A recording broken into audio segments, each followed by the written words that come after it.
He was the single most successful investor of the 20th century. Time magazine named him one of the most influential people in the world. He's worth over $70 billion. He's Warren Buffett, and here are his top 10 rules for success.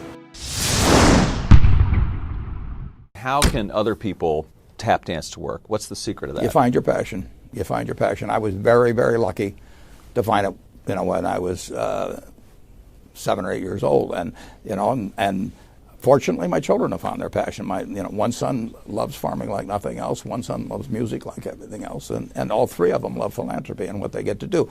You're lucky in life when you find it, and you can't guarantee you're going to find it in your first job out. But I always tell the college students that come out, I say, take the job that you would take if you were independently wealthy. You're going to do well at it.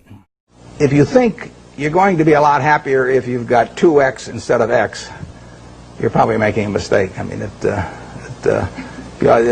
you ought to find something you like that works with that, and you'll get in trouble if you think that making 10X or 20X is the answer to everything in life, because then you will do things like borrow money when you shouldn't, or maybe cut corners on things that your employer wants you to cut corners on. Or it just doesn't make any sense. You won't like it when you look back on it.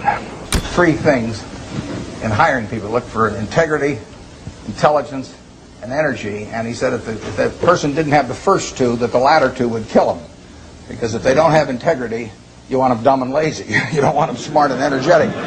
It never bothered me if people disagreed with what I thought, as long as I felt I knew the facts. I mean, there's a whole bunch of things I don't know a thing about. I just stay away from those. So I stay within what I call my circle of competence. Tom Watson said it best. He said, I'm no genius, but I'm smart in spots, and I stay around those spots. Well, I try and stay around those spots, and I just don't have a problem if somebody says, you're wrong on something. I go back and look at the facts, and I think that really is much more important, frankly, than having a few points of IQ or having an extra course or 2 in school or anything of the sort. You need emotional stability. I just read and read and read. I probably read 5 to 6 hours a day. I don't read as fast now as when I was younger, but I read 5 daily newspapers. I read a fair number of magazines. I read 10Ks. I read annual reports, and I read a lot of other things too. So I've always enjoyed reading. I love reading biographies. Famous lesson about a margin of safety, that you don't drive a truck that weighs 9,900 pounds across a bridge that says limit 10,000 pounds, because you can't be that sure about it. If you see something like that, you go down a little further down the road and you find one that says limit 20,000 pounds, and that's the one you drive across. The nature of capitalism is that people want to come in and take your castle. It's perfectly understandable. I mean, if I'm selling television sets or something, there's going to be 10 other people that are going to try and sell a better television set. If I have a restaurant here in Omaha, people are going to try and copy my menu and give more parking and take my chef and so on. So capitalism's all about somebody coming and trying to take the castle. Now, what you need is a castle that has some durable competitive advantage, some castle that has a moat around it. And that moat, one of the best moats in many respects, is to be a low-cost producer.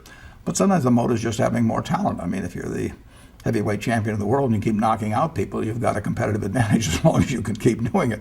And it's very profitable if you're the one that happens to be able to do it. If you can turn out great motion pictures, I mean, Steven Spielberg, I mean, he's a fellow to bet on, and it has enormous economic value. You'd be surprised at my days. I mean, they're very unstructured, no meetings, none. I mean, I don't like meetings, and I read a lot. I wish I were a faster reader. I'd get more done, but I do read a lot, and I'm on the phone a moderate amount. Our businesses run themselves basically out there. My job is allocating capital, and that's what I'm thinking about. But I don't like to have things all packed hour to hour to hour. And Bill and I are both extraordinarily lucky. I mean, we really get to do what we like to do, the way we want to do it, with people that we choose to be around, and they're terrific. I mean, we've really got everything our way, and we're very fortunate. And in his world, he has a different kind of pace than I have, but we both love it the way we do it. And my guess is that we're each the most productive in that particular mode too, because it fits our personalities and aptitudes. What kills great businesses, if you look at, I do believe in looking at history, and I like to study failure, actually. And my partner says, all I want to know is where I'll die, so I'll never go there. And we want to see what has caused businesses to go bad. And the biggest thing that kills them is complacency. I mean, you want a restlessness, a feeling that, you know, that somebody's always after you, but you're going to stay ahead of them. You always want to be on the move. And when you've got a great business, you know, like Coca-Cola, which is, there aren't any like Coca-Cola, but you really, the danger would always be that you rest on your laurels. But I see none of that, obviously, at Coca-Cola. But that is the key, to compete the same way when you've got 1.8 billion servings being sold daily as when you were selling, 10 a day. And that restlessness, that belief that tomorrow is more exciting than today, you just have to have it permeate the organization. Who was Ben Graham? He was your primary mentor, model? He was a wonderful man, and he was my professor at Columbia. I read his book when I was 19 at the University of Nebraska, and I'd started investing when I was 11, and I started reading about it when I was like 7. So I'd gone through I read every book in the Omaha Public Library that there was on, by the time I was 12, on investing and stock market. And I had a lot of fun, but I never really found out, I never got grounded in anything. And it was entertaining, but it wasn't going to be profitable. And then I read Graham's book, The Intelligent Investor, when I was at the University of Nebraska.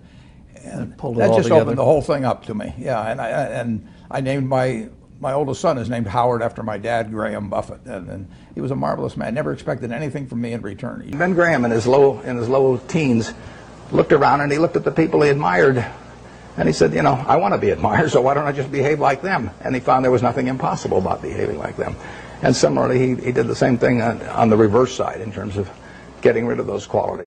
You have given a lot of fabulous advice, but what's the best advice that you've ever received? Well, I received it in a variety of forms, particularly from my father when I was very young. But I mean, he basically, I think, taught me how to live. Not that I did it perfectly or anything like that, but I mean, he was giving me lessons, but he wasn't doing it by preaching to me. He was doing it by example. But basically, well, the biggest lesson, in a sense, I got is the power of unconditional love. I mean, I think there is no power on earth like unconditional love. And I think that if you offer that to your child, I mean, you're 90% of the way home. And there may be days when you don't feel like it. It's not uncritical love. That's a different animal. But to know you always can come back, I mean, that is huge in life. That takes you a long, long way. And I would say that every parent out there that can extend that to their child at a very young age, it's going to make for a better human being. And you felt like you got that kind of unconditional love from your dad? I absolutely did, yeah.